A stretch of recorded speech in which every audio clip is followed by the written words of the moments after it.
तसंच प्रतिबंधात्मक महत्वपूर्ण आदेश लागू करण्यात आले असून गणेशोत्सव आणि ईद ए मिलादच्या पार्श्वभूमीवर उपायुक्त डॉक्टर अश्विनी पाटील यांनी हे महत्वपूर्ण आदेश पारित केले।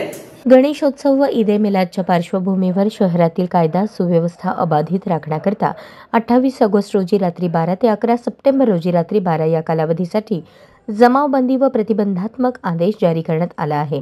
मंगळवारी 26 ऑगस्ट रोजी पोलीस उपायुक्त डॉक्टर अश्विनी पाटील यांनी हा आदेश काढला।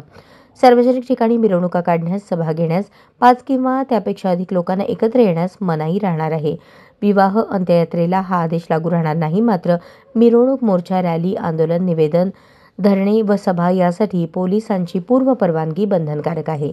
या काळात शस्त्रे, तलवारी, भाले, सुरे, बंदुका, काठ्या, झेंडा लावलेली काठी किंवा इजा करण्यासाठी वापरता येणारी कोणतीही वस्तू, ज्वालाग्रही अथवा स्फोटक पदार्थ बाळगणे, दगड अथवा शस्त्रे साठवणे, व्यक्ती, मृतदेह, प्रतिमा यांचे प्रदर्शन करणे, सार्वजनिकरित्या घोषणा करणे, गाणे म्हणणे, वाद्य वाजवणे, वेगवेगळ्या जमातीच्या भावना दुखावतील अशा असभ्य हावभाव आणि भाषेचा वापर, तंटा निर्माण होईल अशी सोंगे, चिन्हांच्या प्रचारासाठी वापर यास प्रतिबंध राहणार आहे, असा आदेश पोलीस उपायुक्त डॉक्टर अश्विनी पाटील यांनी काढला आहे।